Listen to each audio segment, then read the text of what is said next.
बिस्मिल्लाहिर्रहमानिर्रहीम। अस्सलाम वालेकुम डियर स्टूडेंट्स, आज हमने बात करनी है हीट और थर्मोडायनेमिक्स से। चैप्टर नंबर 11 हीट और थर्मोडायनेमिक्स के बारे में है। चैप्टर नंबर 11 के अंदर हम हीट मैटर की वो प्रॉपर्टी जो हीट के साथ एसोसिएटेड होती हैं उसको डिस्कस करेंगे, और इसके अंदर हम डिस्कस करेंगे कि heat other form of energy में कैसे कन्वर्ट होती है, स्पेशली हीट का मैकेनिकल वर्क के अंदर कन्वर्ट होना, वो भी हम इस चैप्टर में डिस्कस करेंगे। इसके अलावा हम काइनेटिक थ्योरी ऑफ गैसेस और थर्मोडायनामिक्स के जो लॉज हैं उनको हम इस चैप्टर के अंदर खुसूसन डिस्कस करेंगे। ये हमारा जो चैप्टर है हीट और थर्मोडायनामिक्स, ये हमें अवेयरनेस देता है कि किस तरह से जो हीट एनर्जी है वो दूसरी फॉर्म ऑफ एनर्जी के अंदर कन्वर्ट की जा सकती है। बिकॉज़ हमारी इन्वायरमेंट के अंदर बहुत सारी हीट है जो हम देखते हैं कि हर प्रोसेस की जो कन्वर्जन है हीट की, उसमें एंड प्रोसेस जो होता है वो हीट के अंदर एनर्जी कन्वर्ट हो जाती है। फिर हम इस चैप्टर में ये भी देखेंगे कि वो एनर्जी जो हमारी इन्वायरमेंट का हिस्सा बन जाती है वो क्यों अदर फॉर्म ऑफ एनर्जी में कन्वर्ट नहीं हो सकती, और हम उससे क्यों नहीं एडवांटेज जो है वो उठा सकते। इस तमाम तरह की डिस्कशन को हम इस चैप्टर का हिस्सा बनाएंगे। स्टार्ट लेते हैं तो हमें मैटर की थर्ड स्टेट के ऊपर, यानी मैटर के ऊपर बात करनी पड़ती है गैसेस के बारे में। अब गैसेस में काइनेटिक थ्योरी ऑफ गैस बहुत ज़्यादा इंपॉर्टेंट है, और काइनेटिक थ्योरी ऑफ गैस के लिए हम एक आइडियल गैस जो है उसको सपोज करते हैं। आइडियल गैस क्या है, उसकी कुछ खुसूसियात होती हैं, जैसे कि आइडियल गैस में एक फाइनाइट वॉल्यूम ऑफ गैस में large number of gas molecules जो होते हैं वो मौजूद होते हैं। नंबर 2 के उन मॉलिक्यूल्स का जो साइज़ है वो डिस्टेंस बिटवीन मॉलिक्यूल्स की निस्बत comparatively to the distance between molecules जो होता है वो बहुत स्मॉलर होता है, यानी डिस्टेंस दो मॉलिक्यूल्स के दरमियान में ज़्यादा होता है और साइज़ ऑफ गैस मॉलिक्यूल जो होता है वो स्मॉलर होता है। तीसरा ये कि ये रैंडमली मूव करते हैं और हर कोलिजन के बाद ये गैस मॉलिक्यूल्स अपनी डायरेक्शन ऑफ मोशन को बदल लेते हैं। नंबर 4, इन गैस मॉलिक्यूल्स की जो कोलिजन होती है वो इलास्टिक कोलिजन है, और इलास्टिक कोलिजन के अंदर काइनेटिक एनर्जी कंजर्व रहती है। ये चीज़ हम ऑलरेडी जान चुके हैं। फिर हमारे पास इन गैस मॉलिक्यूल्स ने एक दूसरे के ऊपर उस वक्त तक फोर्स नहीं लगानी जब तक एक मॉलिक्यूल दूसरे मॉलिक्यूल से टकरा नहीं जाता या वॉल ऑफ कंटेनर से ये मॉलिक्यूल्स कोलाइड नहीं करते, तब तक ये एक दूसरे के ऊपर कोई फोर्स ऑफ अट्रैक्शन या रिपल्शन नहीं लगाएंगे।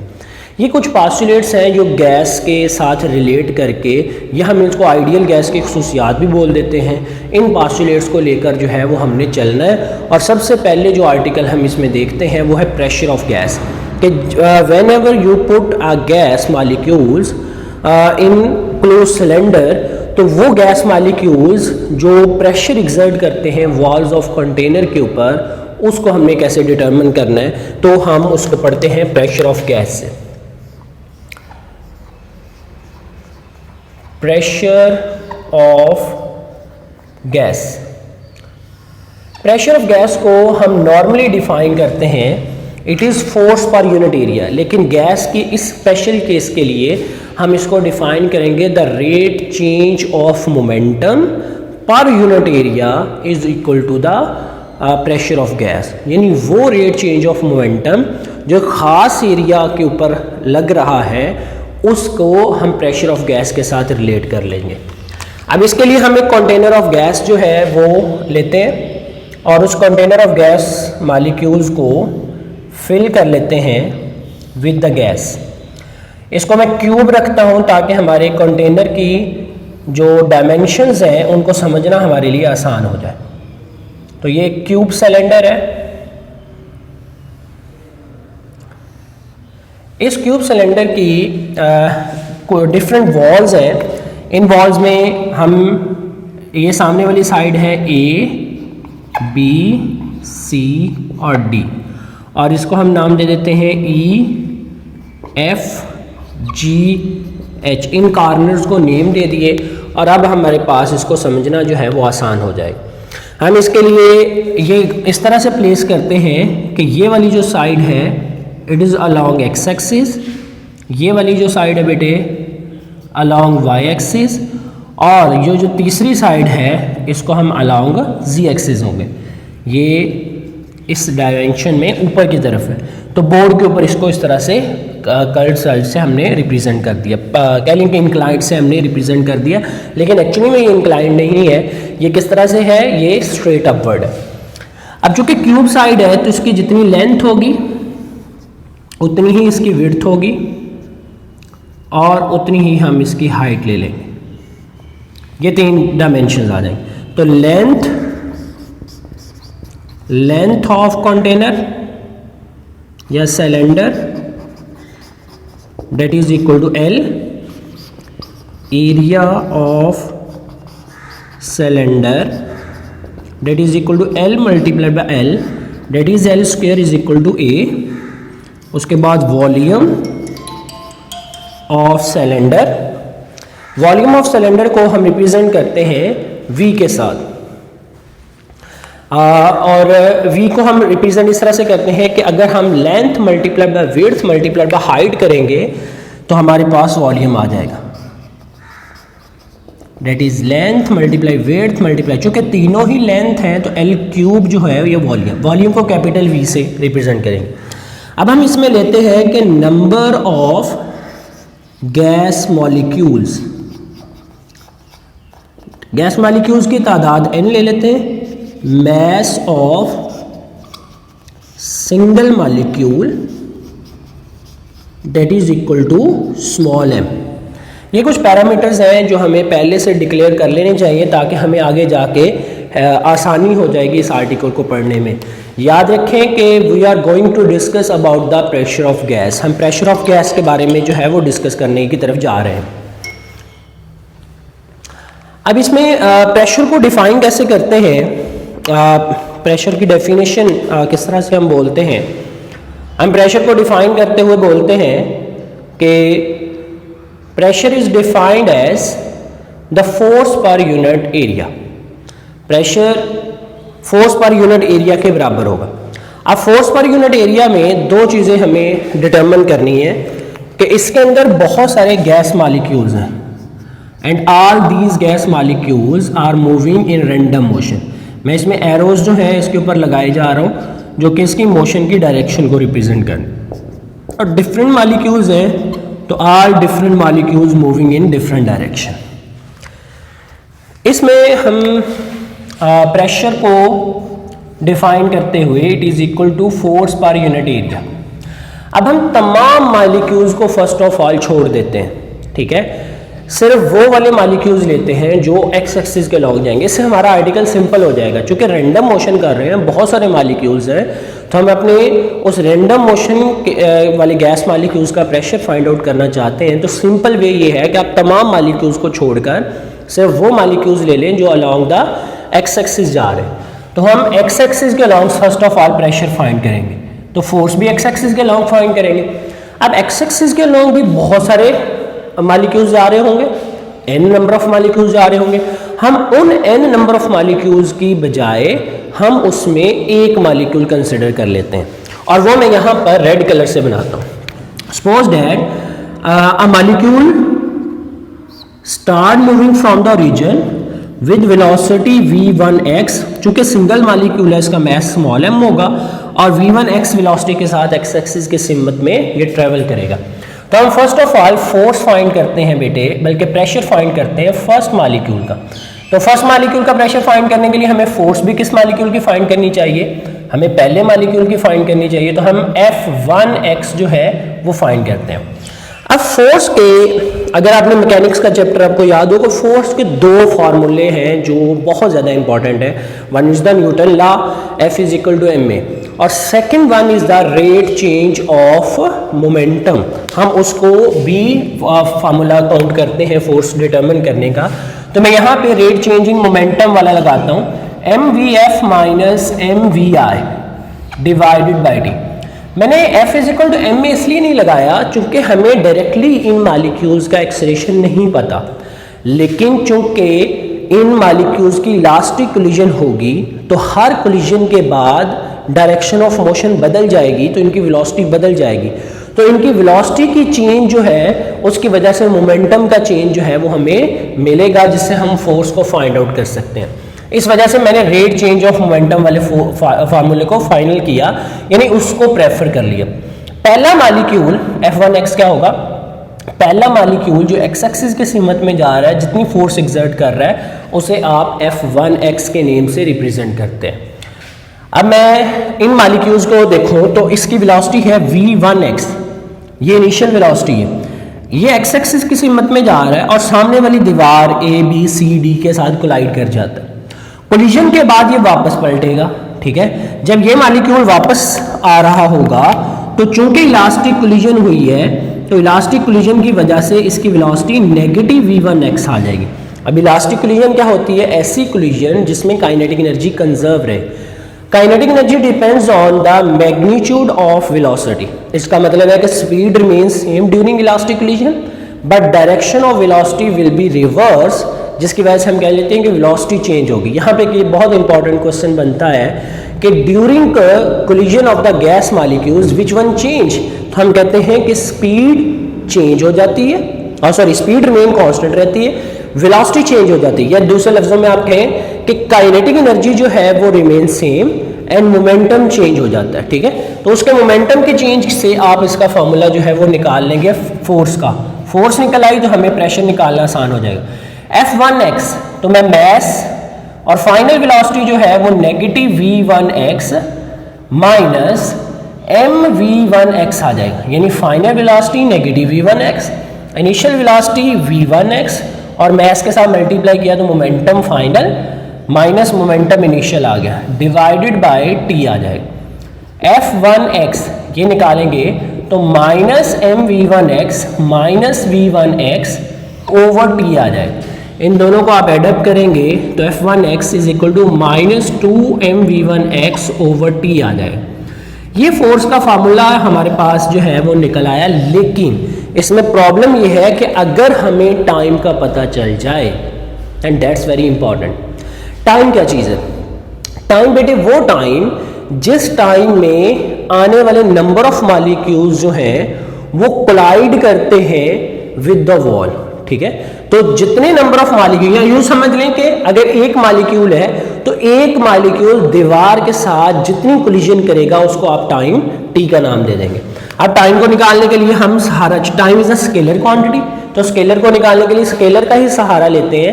कौन सी चीज़ कंजर्व रहती थी, मतलब सेम रहती थी, वो थी स्पीड, तो हम स्पीड को ही पकड़ लेते हैं। तो हम कहते हैं कि during collision speed remain same, और स्पीड का फॉर्मूला क्या होता है? v is equal to s over t. यहां से टाइम निकालें तो s ओवर v आ जाएगा। अब हमने कोलिजन का टाइम देखना है तो हम कहेंगे मॉलिक्यूल इधर से यहां तक गया और यहां से इधर तक आया, तो इसने यहां से यहां तक वापस आते हुए कितना डिस्टेंस ट्रेवल किया, नॉट अ डिस्प्लेसमेंट। डिस्टेंस कितना, क्योंकि आप स्केलर क्वांटिटी फाइंड कर रहे हैं तो आपको डिस्टेंस पुट करना हो। तो यहां से यहां तक जाते हुए l, फिर वापस आते हुए भी l, तो टोटल डिस्टेंस 2l कवर हो गया और वेलोसिटी थी v1x। तो बेटे इससे टाइम निकल आया 2l ओवर v1x। अच्छा, अगर मैं इस टाइम का उल्टा कर लूँ, वैसे ये टाइम हमारे लिए काफ़ी है, लेकिन मैं एक और चीज़ यहाँ पे बताना चाहता हूँ। अगर आप इस टाइम का उल्टा कर लूँ, 1 ओवर टी कर लूँ, तो ये आ जाएगा, दूसरी साइड को भी उल्टा करना पड़ेगा, v1x ओवर 2l। इसको आप क्या बोलेंगे? इसको बोलेंगे number of collision of a single molecule per second will be equal to this one. मसलन आपके पास v1x कोई वेलोसिटी होगी उस मॉलिक्यूल की, 2l डिस्टेंस होगा, तो इसको डिवाइड करके जो आंसर आएगा, लेट्स सपोज वो आंसर आ गया 10। अब 10 का मतलब ये होगा कि वो एक मॉलिक्यूल जिसकी आप बात कर रहे हैं, स्पेसिफिक मॉलिक्यूल की, वो 1 सेकंड में 10 दफा कोलिजन करेगा दोनों वॉल्स के दरमियान में, ठीक है। तो उसको 1 ओवर टी के साथ रिप्रेजेंट कर लेते हैं। इसको आप कहते हैं कोलिजन। अब जितनी नंबर ऑफ कोलिजन ज्यादा होंगी उतनी ज्यादा फोर्स एक्सर्ट होगी और उतना ही इसका प्रेशर ज्यादा होगा, ठीक है। तो हम इस वजह से इसको प्रेफर करते हैं कि नंबर ऑफ कोलिजन, ये एक मॉलिक्यूल की कोलिजन के लिए ये फॉर्मूला है। इस तरह अगर आप वेलोसिटी निकालें तमाम मॉलिक्यूल की, तो फिर आप तमाम मॉलिक्यूल्स की कोलिजन पर सेकंड जो है वो निकाल सकते हैं। अब ये वाला टाइम का फॉर्मूला यहाँ पे पुट करें तो आपके पास f1x आ जाएगा।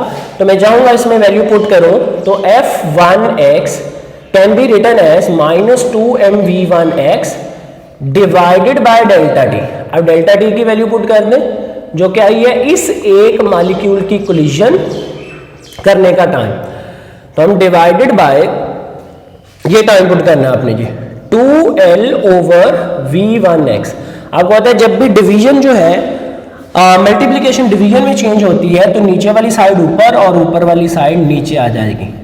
तो ये टर्म उल्टी होकर v1x/2l निकल आएगी। अब आप इसको मल्टीप्लाई कर लें तो f1x is equal to -2mv1x² आ जाएगा। ये से कैंसिल हो गया। मैं इसको चाहूंगा कि f प्राइम का नाम दूं। उसकी रीजन क्या है मैं लास्ट में एक्सप्लेन करता हूं। f prime x is equal to -mv1x²/l। बेटे ये वो फोर्स है जिस फोर्स ने मोमेंटम को चेंज किया। ठीक है, अब देखो मोमेंटम के रेट चेंज से फार्मूले से आपके पास फोर्स तो निकल आती है, लेकिन ये कौन सी फोर्स होती है? ये वो फोर्स होती है जिसने मोमेंटम को चेंज किया होता है। ठीक है, तो इसलिए हमें इसमें ये बहुत गौर से इस बात को समझना होता है कि कौन सी फोर्स हमें इस रेट चेंज ऑफ मोमेंटम से मिलेगी। तो हम कहेंगे वो फोर्स जिसने मोमेंटम को चेंज किया होगा। अब गैस मॉलिक्यूल जा रहा था, गैस मॉलिक्यूल का मोमेंटम चेंज हुआ, ये जाके कोलाइड करता है सामने दीवार से और कोलाइड करके वापस आ जाता है। जैसे ही वापस आया इसका मोमेंटम चेंज हुआ। अब सोचने की बात है कि इस इंपैक्ट में कोलिजन के अंदर कितनी फोर्सेस अमल हुई। एक फोर्स इसने लगाई जो दीवार पर, और दूसरी फोर्स दीवार ने लगाई मॉलिक्यूल पर। अब डायरेक्शन किसकी चेंज हुई है? मॉलिक्यूल की। तो किसकी फोर्स की वजह से चेंज हुई होगी? दीवार की फोर्स की वजह से। तो हम कहेंगे कि यहां से जो आपको पास फोर्स निकलती है ये वो फोर्स है जो बेटे वॉल की फोर्स है due to collision with the gas molecules, gas molecule के साथ कोलाइड। लेकिन हमें तो गैस मॉलिक्यूल की फोर्स चाहिए थी। तो गैस मॉलिक्यूल की फोर्स नेगेटिव ऑफ द यानी ऑपोजिट डायरेक्शन और इक्वलिंग अमाउंट। इक्वल अमाउंट इसलिए कह रहा हूं क्योंकि इलास्टिक कोलिजन है। तो इलास्टिक कोलिजन की वजह से F1x यानी force due to molecule is equal to F1x prime, उसके साथ नेगेटिव लगाने से हमें हासिल होती है। तो ये हम कहते हैं कि फोर्स ड्यू टू मॉलिक्यूल, और ये आ जाएगी फोर्स ड्यू टू वॉल। अब वॉल की फोर्स हमें रेट चेंज इन मोमेंटम से निकल आई, तो वो यहां पे पुट करके हम मॉलिक्यूल की फोर्स निकाल लेंगे। माइनस इंटू -mv1x²/l आ जाएगा। अब नेगेटिव नेगेटिव पॉजिटिव हो जाएगा तो f1x की वैल्यू आ जाएगी mv1x²/l के बराबर आ जाएगी। फर्स्ट मॉलिक्यूल की जो फोर्स होगी वो मैस ओवर लेंथ v1x² आ जाएगी। अगर सेकंड मॉलिक्यूल लेंगे तो मैस तो वही रहेगा मॉलिक्यूल का, सेकंड का भी 2 यहां पे आ जाएगा और उसका स्क्वायर डिवाइडेड बाय l आ जाएगा। सिमिलरली सो हम n मॉलिक्यूल्स के लिए ये काम करते हैं। तो n मॉलिक्यूल्स अगर x एक्सिस की जिम्मत में जा रहे हो तो उन तमाम की फोर्स आ जाएगी f1x plus f2x so on fnx आ जाए। अब वैल्यू पुट करें इसमें mv1x²/l plus mv2x²/l so on mvnx²/l आ जाए। Which term is common? m divided by l, v1x² plus v2x² so on vnx² आ जाए। ये हमारे पास f फोर्स आ गई x एक्सिस के लॉन्ग। अब x एक्सिस के लॉन्ग फोर्स निकल आई, एरिया के साथ दोनों तरफ डिवाइड कर दें तो हमारे पास प्रेशर निकल आएगा। तो मैं क्या करता हूं, इस साइड पर भी एरिया के साथ डिवाइड कर देता हूं और इस साइड पर भी एरिया के साथ डिवाइड कर देता हूं। और जैसे ही मैं इसको एरिया के साथ डिवाइड किया तो ये बन गया प्रेशर अलॉन्ग x एक्सिस। और एरिया की वैल्यू तो आपको याद ही होगी, यहाँ पे l² हमने निकाली थी, तो वो अगर पुट करें तो m/l multiplied by l² into v1x² plus v2x² so on vnx² आ जाए। अब ये मल्टीप्लाई हो तो वॉल्यूम बन जाएगा px is equal to m/l cube into v1x² plus v2x² so on vnx² के बराबर आ जाए। अब m ओवर l इसकी वैल्यू हमने डिफाइन करनी है, तो इसके लिए मैं एक टर्म इंट्रोड्यूस करता हूं डेंसिटी की, density of gas molecules. Gas molecules की डेंसिटी रो, डेंसिटी होती है मैस पर यूनिट वॉल्यूम। अब मैस, एक मॉलिक्यूल का मैस कितना था, एक मॉलिक्यूल का मैस था m, total number of molecules कितने थे n, तो फिर टोटल मैस कितना हो जाएगा nm ओवर वॉल्यूम कितना आ जाएगा l क्यूब। अब अगर देखें हम m ओवर l क्यूब है तो ये चीज हमें निकालनी, तो n इसकी डिवीजन में आ जाएगा, rho over n can be written as m over l cube. अब रो ओवर n ये वैल्यू इसमें पुट करें तो हमारे पास px pressure along x axis that is equal to rho over n v1x² plus v2x² so on vnx² के बराबर आ जाएगा। ठीक है, मैंने m ओवर l की बजाय रो ओवर n लिख दिया। अब ये टर्म इसकी डिवीजन में बेटे ले जाए, इसकी जैसे डिवीजन में लेके जाएंगे, क्योंकि ये चीज ब्रैकेट की डिवीजन में जा सकती है, तो मेरे पास px आ जाएगा that is equal to rho into v1x² plus v2x² so on vnx² divided by n आ जाए। अब आप इसको देखें तो क्या है, पहली वेलोसिटी का स्क्वायर x एक्सिस के लॉन्ग, दूसरी वेलोसिटी का स्क्वायर x एक्सिस के लॉन्ग, सम करते जाए, n वेलोसिटीज को सम कर लिया और उनका स्क्वायर है, डिवाइडेड बाय आपने नंबर ऑफ क्वांटिटीज कर दी, तो ये आपके पास एवरेज निकल आती है। एवरेज कैसे लेते हैं, number of quantities divided by sum of the quantities divided by number of quantities, तो हम इसको एवरेज लिख सकते हैं कि एवरेज, लेकिन ये स्क्वायर वेलोसिटीज आ रही हैं तो उसे बोलेंगे एवरेज स्क्वायर वेलोसिटी। ठीक है, तो इसको और हम आसान करें या इसका नाम जो है वो बेहतर करें तो इसको हम कह सकते हैं मीन स्क्वायर वेलोसिटीज। ठीक है, तो मीन मतलब एवरेज, स्क्वायर इसलिए लिखा जो कि टर्म का स्क्वायर है, मीन स्क्वायर वेलोसिटी, किसका स्क्वायर है, वेलोसिटी का, तो हम लिखेंगे mean square velocities. Mean square velocities can be written as v square, x axis के लॉन्ग है, ये वाला जो निशान है ये मीन का है, इसके अंदर जो भी टर्म लिखेंगे उसका एवरेज होगा यानी उसका मीन होगा। तो मैंने इसके अंदर टर्म लिखी v का स्क्वायर लेकिन एक्स एक्सिस के लॉन्ग, तो अब हम इसको पढ़ सकते हैं mean square velocities along X axis. तो ये किसके बराबर होंगी, तमाम एक्स एक्सिस के लॉन्ग वेलोसिटीज का स्क्वायर कर लो और उनकी तादाद पे डिवाइड कर दो। ठीक है, तो इससे हमारे पास मीन स्क्वायर, यानी जो इतनी बड़ी टर्म थी उसको हमने छोटा करके लिख लिया। अब मेरे पास जो px है that it can be written as rho over vx का स्क्वायर, ये टर्म आ जाए। अब हमने vx की वैल्यू जो है वो देखनी है, ये एवरेज वेलोसिटी है। एवरेज वेलोसिटी का मतलब होता है कि मॉलिक्यूल्स जा रहे हैं, किसी की वेलोसिटी ज्यादा है किसी की कम है, तो उनका जो एवरेज एक नंबर आएगा उसको एवरेज स्क्वायर वेलोसिटीज का नाम दे देंगे।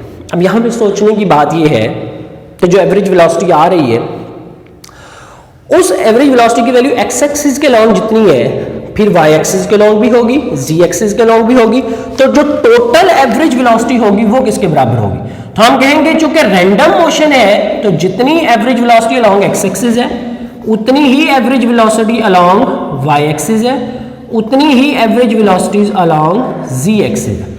ठीक है, तो टोटल एवरेज वेलोसिटी अगर उसका स्क्वायर निकालना हो तो average velocity square along X axis plus average square velocities along Y axis plus average square velocities along Z axis. अब हम y चूंकि x के बराबर है तो इसकी जगह भी ये पुट कर सकते हैं, और z चूंकि ये भी इसके बराबर है तो इसकी जगह भी x पुट कर सकते हैं। तो average square velocity can be written as vx square plus vx square plus vx square आ जाए। अब इन तीनों को जमा करें तो 3vx square is equal to v का स्क्वायर आ जाए, 1/3 into v square is equal to v x square के बराबर आ जाए। ठीक है, अब हम इसमें px की value in term of overall velocity की टर्म में लिखें तो हम कहेंगे p is equal to rho, p x is equal to rho into v x square था, तो वी एक्स स्क्वायर की value 1/3 into average square velocity के बराबर आ गया। ठीक है, ये टर्म आ जाए। अब अगर 1/3 कॉमन ले लें तो ρ/3 इंटू वी स्क्वायर आ जाएगा। ये प्रेशर अलॉन्ग एक्स एक्सिस है। ड्यू टू रैंडम मोशन जितने मॉलिक्यूल एक्स एक्सिस की सिमत जा रहे हैं उतने वाई की सिमत, उतने जी की सिमत, तो फिर तमाम का प्रेशर आपस में बराबर होगा। तो ये फायदा था जो मैंने स्टार्ट में बात की थी कि आप तमाम मॉलिक्यूल्स को छोड़ दें, सिर्फ एक्स एक्सिस के अलॉन्ग लें, फिर एक्स एक्सिस के भी तमाम छोड़ दें, सिर्फ उसमें एक मॉलिक्यूल को अडॉप्ट करें, तो उससे हमारे पास एक्स एक्सिस का प्रेशर निकल आए। तो रैंडम मोशन होने की वजह से जितना एक्स एक्सिस की सिमत में उतना वाई की सिमत में उतना जी की सिमत में उतना ही टोटल प्रेशर है। तो हम प्रेशर को लिख सकते हैं ρ/3 इंटू वी स्क्वायर। ठीक है, ये हमारे पास बेटे प्रेशर की जो इक्वेशन है वो आ जाएगी। This equation is very important. इस इक्वेशन को हम अगर ओवरऑल ऑब्जर्व करें तो हमारे पास कुछ नई टर्म्स जो है वो इंट्रोड्यूस हो सकती हैं। तो मैं इसमें pressure can be written as ρ/3 into v square. अब मैं इसको काइनेटिक थ्योरी ऑफ गैस, चूंकि याद रखिएगा कि हम काइनेटिक थ्योरी ऑफ गैस और माइक्रोस्कोपिक लेवल पढ़ रहे हैं, यानी उसके छोटे छोटे जो सबसे माइक्रोस्कोपिक व्यू है उसके अकॉर्डिंग इन चीजों को देख रहे हैं कि एक मालिक्यूल को शायद आप आंख से ना देख सकें। तो चूंकि इतनी रिजॉल्विंग पावर वाला कोई ऑप्टिकल इंस्ट्रूमेंट हमारे पास मौजूद नहीं है जो हमें एक मॉलिक्यूल को दिखा सके या एक एटम को दिखा सके, लेकिन हम उनकी प्रॉपर्टीज के ऊपर वही लाज लगा रहे हैं जो लाज हम रूटीन लाइफ के अंदर मोमेंटम के, मोशन के लगाते हैं। तो हम इसको स्टडी करते हैं ऑन माइक्रोस्कोपिक लेवल, यानी एक छोटे से मॉलिक्यूल को पकड़ा, उससे पूरा प्रेशर जो है वो फाइंड आउट कर लिया। अब वो प्रेशर की value in term of kinetic energy लेके जानी है, तो इसमें मैंने कुछ चेंजेस करनी है। मुझे रो की वैल्यू पुट करनी होगी। रो इज इक्वल टू, यहां पे था rho is equal to NM/V volume, तो हम NM/V आ जाए। मैं L³ की जगह, यहां पे L³ था, L³ की जगह V लिख रहा हूं वॉल्यूम। 3B डिवीजन में एज इट इज आ जाएगा इंटू वी स्क्वायर। अब काइनेटिक एनर्जी बनाने के लिए हमें 1/2 mv² चाहिए होता है, तो ये मैं मैस इनसाइड में ले जाता हूं, N/3V इंटू mv² आ जाए। अब हमें 1/2 भी चाहिए ब्रैकेट के अंदर, तो मैं 2 के साथ मल्टीप्लाई कर देता हूं, 2 के साथ डिवाइड, ये ब्रैकेट के अंदर ले जाता हूं डिवीजन वाला और 2 बाहर ले आता हूं। मेरे पास आ जाएगा 2/3 N/V इंटू 1/2 mv² आ जाए। This is consider as the average kinetic energy या मीन काइनेटिक एनर्जी। और number of molecules per unit volume को मॉलिक्यूल डेंसिटी N0 भी लिख सकते हैं। तो मैं इसमें 2/3 N0 into mean kinetic energy जो है वो हमारे पास आ जाएगी। ये बेटे हमारे पास फाइनल इक्वेशन आ गई। याद रखिए कि pressure in term of translational kinetic energy आया है। मैंने इस गैस मॉलिक्यूल्स को चूंकि आइडियल गैस तस्वर किया था, तो इसके दरमियान में कोई भी दो मॉलिक्यूल्स के दरमियान में फोर्सेस को नहीं रखा, ये मैं पास्टुलेट में बता चुका हूं, और इनकी कोलिजन को इलास्टिक कोलिजन माना। इन खुसूसियात के होने की वजह से, यानी इन पास्टुलेट्स की वजह से मैंने जो प्रेशर की इक्वेशन ड्राइव की है ये इन term of translational kinetic energy है। इसमें वाइब्रेशनल का कोई पार्ट शामिल नहीं है, इसमें रोटेशनल का कोई पार्ट शामिल नहीं है। जबकि प्रैक्टिकली अगर हम देखें कि डाई एटॉमिक गैसेज हैं या ट्राई एटॉमिक गैसेज हैं, तो उनके अंदर वाइब्रेशनल और रोटेशनल का इफेक्ट जो है काइनेटिक एनर्जी के पार्ट्स मौजूद होते हैं। But this is only stands for stand point of view of an ideal gas, जिसको हम मोनोटॉमिक गैस का नाम देते हैं। ये उसके लिए हमने ड्राइव की है। ओके बेटे, अल्लाह हाफिज़।